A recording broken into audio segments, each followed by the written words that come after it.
বেশ কিছু বছর ধরে রেডিমেড রথের প্রতি ছোটদের আকর্ষণ কমায় রথ বিক্রিতে অনেকটা ভাটা পড়েছে বলে আক্ষেপ সেই সব রেডিমেড রথের কারিগরদের। ফলে তারা জানান, আগে রথের সময় এলে ছোট ছোট বাচ্চাদের বাবা মায়েরা রথ কারিগরদের কাছে বিভিন্ন রকম রথ তৈরি করে দেবার অর্ডার দিয়ে যেতেন।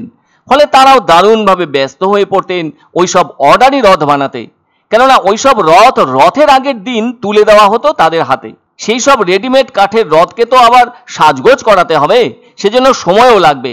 আর যখন রথ টানার দিন এবং সেই মুহূর্ত আসবে, তখন এই সব ছোট ছোট রথও দড়ি লাগিয়ে টেনে রাস্তা দিয়ে নিয়ে যাওয়া হবে। সেজন্য রথযাত্রার আলাদা হিড়িক ছিল। কিন্তু বর্তমান সময়ের ছোটরা তো পড়ার ব্যাপারে যেন একটু বেশি ব্যস্ত থাকছে। এখন তো আবার অনলাইন ক্লাস বিষয়টি যুক্ত হয়েছে পড়ার সঙ্গে। তাছাড়া আগের পদ্ধতিতে পরীক্ষাও হয় না, এখন স্কুলে সামাটিভ পদ্ধতিতে পরীক্ষা নেওয়া হয়ে থাকে।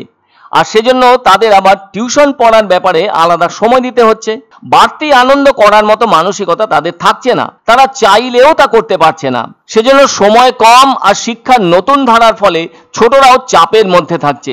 এর মধ্যে আবার কিছু কিছু বাড়ির ছেলেমেয়েরা ক্যারাটে শেখে, সাঁতার শেখে, নাচ গান শেখে, আঁকা শেখে। এত কিছুর মধ্যে জড়িয়ে আছে ছোটরা, যেন তাদের নাওয়া খাওয়ারও সময় নেই। তাই রথ এলেও তাদের অনেকেরই রথের রশি টানতে সময়ই পায় না। সেখানে বানানো রথ নিজে দড়ি দিয়ে টেনে রাস্তায় নামিয়ে এই মুহূর্তে আনন্দ উপভোগ করা মোটেই সহজ কাজ নয় তাদের কাছে। আর কিছু কিছু বাড়ি আছে যারা অনেকটাই ধর্মভীরু, তারা রথের রশিতে টান দেওয়াকে পবিত্র মনে করেন, পুণ্য লাভ হয় মনে করেন। সেই সব পরিবারের ছোটরা রথ টানার সুযোগ পায় তাদের মা বাবাদের ভক্তি থাকার কারণে। সেক্ষেত্রে দুটো চারটে রেডিমেড রথ বিক্রি হয়, আর ওই সমস্ত পরিবারের ছোট ছোট ছেলেমেয়েরা সেগুলো টেনে টেনে ভক্তি রসের ভেতর দিয়ে আনন্দ উপভোগ করতে পারে। ফলে এখন যেন ঘরে ঘরে ছোটরা দারুণ ব্যস্ত, বিশেষত পড়াশোনা নিয়ে। তাই ওই সমস্ত রথের কারিগররা বছরের এই সময়টায় অপেক্ষা করে থাকেন রথ বিক্রি করে 2 পয়সা রোজগার করবেন বলে। কিন্তু যত দিন যাচ্ছে ততই সেই আশার ঘর যেন ছোট হয়ে আসছে।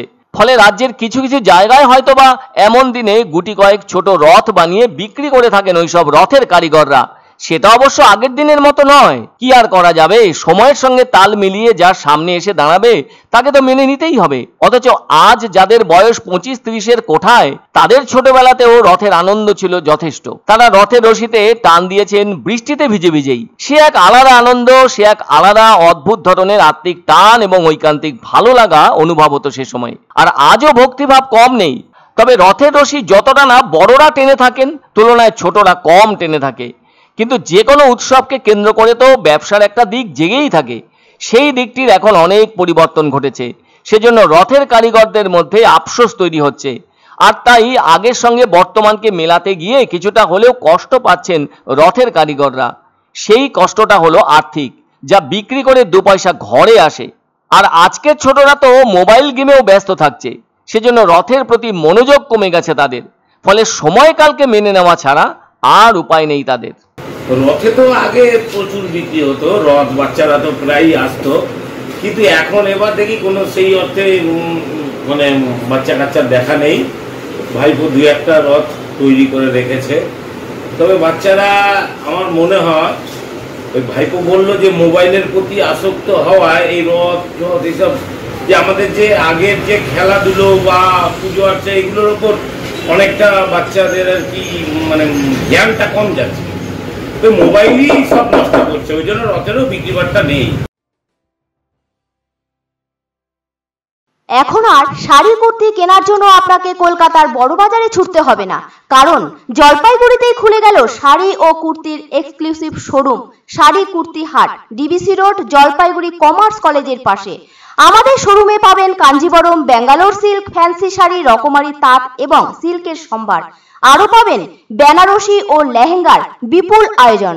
শাড়ি কুর্তি হাট, ডিবিসি রোড, জলপাইগুড়ি কমার্স কলেজের পাশে।